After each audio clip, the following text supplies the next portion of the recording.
Hello friends, मैं शालिनी एक बार फिर से स्वागत करती हूँ आप सभी का अपने चैनल रोजगार विद शालिनी में। जितने भी योजनाएं बनाई गई हैं, जितने भी हमारे एजुकेशन से रिलेटेड योजनाएं हैं, चाहे वो एनसीएफ 2005 हो या फिर कुछ और, उन सब के बारे में आप लोगों को इंटरव्यू में पूछा जाएगा। तो आप लोग हर एक चीज के बारे में, जितनी भी योजनाएं हैं, जितनी भी संस्थाएं हैं, उन सब के बारे में आपको जानकारी होनी चाहिए। तो आज मैं आपको बताऊंगी एनसीएफ 2005 के क्या फीचर्स हैं, और ये जो मैंने लिखा हुआ है 5 फीचर्स ये एनसीएफ 2005 के द्वारा ही दिए गए हैं। तो उसको मैं वन बाय वन करके आपको बताऊंगी, क्योंकि बहुत ही ज्यादा इंपॉर्टेंट है। आपके एग्जाम में पूछा जा सकता है कि आप एनसीएफ 2005 से क्या समझते हैं। तो आप अगर इसमें से कुछ भी पॉइंट्स, एक दो पॉइंट्स भी अगर बता रहे हैं तो आपके लिए बहुत ही ज्यादा बेनिफिशियल रहेगा। तो चलिए हम लोग देखते हैं कि एनसीएफ 2005 के क्या क्या फीचर्स हैं। ये बहुत ही ज्यादा इंपॉर्टेंट है। अगर आप लोग चाहे तो इसका स्क्रीनशॉट ले सकते हैं। मैंने हिंदी में लिखा हुआ है, ऊपर मैंने हेडिंग इंग्लिश में दी हुई है, इसलिए क्योंकि बहुत लोगों को समझने में दिक्कत होती है। बहुत लोग बोलते हैं कि हिंदी में भी बताइए, तो मैंने यहाँ पे हिंदी में लिखा हुआ है, मैं उसको एक्सप्लेन भी करूंगी। तो फर्स्ट पॉइंट लिखा हुआ है कि बाल केंद्रित अधिगम की प्रक्रिया, यानी कि चाइल्ड सेंटर्ड जो लर्निंग होगा वो चाइल्ड सेंटर्ड होगा, ठीक है, बिना बोझ के होगा, यानी कि उनके ऊपर कोई बर्डन नहीं रहेगा। और बहुभाषी शिक्षा को बढ़ावा दें, यानी कि मल्टीलिंग्विस्टिक लैंग्वेज में बच्चों को पढ़ाया जाएगा। सबसे पहले ये है कि यही बता रहा है कि हम लोगों को जो भी लर्निंग करवानी है वो चाइल्ड सेंटर्ड होनी चाहिए, यानी कि बच्चों के हित में, बच्चों को ध्यान में रखते हुए ही एनसीएफ 2000 का निर्माण किया गया है। और एनसीएफ 2005 में यही बताया गया है कि हमें जो कुछ भी करना है वो चाइल्ड सेंटर्ड होना चाहिए, ना कि टीचर सेंटर्ड होना चाहिए। और बच्चों को बिना बोझ के पढ़ाना है, यानी कि उनके ऊपर कॉपी किताब का ज्यादा बर्डन नहीं होना चाहिए, उन्हें ना ही किसी और चीज का बर्डन होना चाहिए। उनको एकदम फुल एक्टिविटी के साथ, एकदम अच्छे तरीके से, जो उनके हित में है उसके साथ पढ़ाना चाहिए। और मल्टीलिंगुअल लैंग्वेज में पढ़ाना चाहिए, यानी कि बच्चे जिस भाषा में पढ़ सक रहे हैं, जिस भाषा में बच्चों को समझ में आ रहा है, या तो उनकी मातृभाषा या जो कुछ भी है, तो मल्टीलिंग्वल जो प्रोग्राम्स है, जो मल्टीलिंग्विस्टिक सिस्टम है, इसको भी एनसीएफ 2005 द्वारा ही लाया गया है।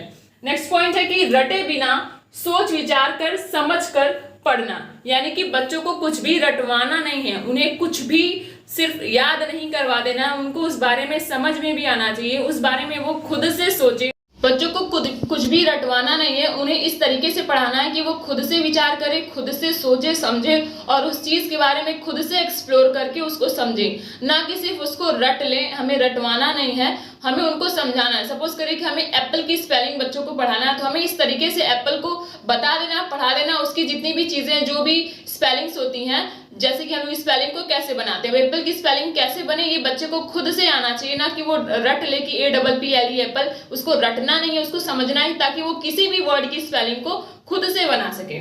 नेक्स्ट पॉइंट है कि एनसीएफ के माध्यम से बहुत सी परीक्षा और मूल्यांकन सुधार भी पेश किए गए, यानी कि जितनी भी परीक्षाएं होती थी, या तो उनको तुरंत का तुरंत उनको मूल्यांकन कर दिया जाता था, उसमें कोई भी सुधार नहीं होता था। इसलिए अलग अलग लेवल के जो एग्जाम्स लाए गए हैं, फॉर्मेटिव असेसमेंट्स लाए गए हैं, समेटिव असेसमेंट लाए गए हैं, ये एनसीएफ द्वारा ही लाया गया, ताकि बच्चों का जो भी सुधार है वो हो सके और उनके मूल्यांकन में भी कोई कमी ना हो। जैसे कि पोर्टफोलियो बनाया जाता है, रेटिंग स्कीम बच्चों के लिए ही बनाया गया है। बाल केंद्रित शिक्षा का यही कारण है कि बच्चों के हित में जो भी काम हो वो सब कुछ करना है, बच्चों को रटवाना है, उनको समझाना है, वो हर एक काम को अपने से कर सके, सोच के, समझ के, विचार करके उसको पढ़े, ना कि रटें, ठीक है। नेक्स्ट पॉइंट है कि वित्तीय सुधार एनसीएफ 2005 की विशेषता नहीं है, ठीक है। ये आपसे पूछा जाएगा, ये इंपॉर्टेंट पॉइंट है कि क्या वित्तीय सुधार एनसीएफ 2005 की विशेषता है कि नहीं है।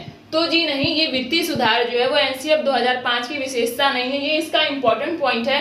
पॉइंट नंबर 4, जो कि आप बहुत लोग कहेंगे अरे वाह ये तो 5 पॉइंट है, तो इसमें हर एक चीज पॉजिटिव ही है। नहीं, यहाँ पे मैंने लिखा हुआ है कि वित्तीय सुधार एनसीएफ 2005 की विशेषता नहीं है, ये आप लोगों को याद रखना है। नेक्स्ट एंड लास्ट पॉइंट है कि एनसीएफ बाल केंद्रित दृष्टिकोण तैयार करके बच्चों के सार्वभौमिक नामांकन को बढ़ावा देता है, जो कि मैंने पहले ही बताया कि एनसीएफ 2005 जो है वो पूरा का पूरा चाइल्ड सेंटर्ड है। जो कुछ भी किया जा रहा है, चाहे उनके इनरोलमेंट को लेके, ठीक है, जिसको नामांकन बोलते हैं, या फिर किसी भी चीज को लेके, जितने भी प्रोग्राम्स हो रहे हैं, जो भी प्रोग्राम्स लाए गए हैं, जो भी योजनाएं ले आई गई हैं एनसीएफ 2005 के द्वारा, वो सब कुछ बाल केंद्रित है। और तब से लेके अब तक सब कुछ बाल केंद्रित ही होता आ रहा है और आगे भी होता रहेगा, क्योंकि चाइल्ड सेंटर्ड ही एजुकेशन हमारा बेस्ट एजुकेशन है।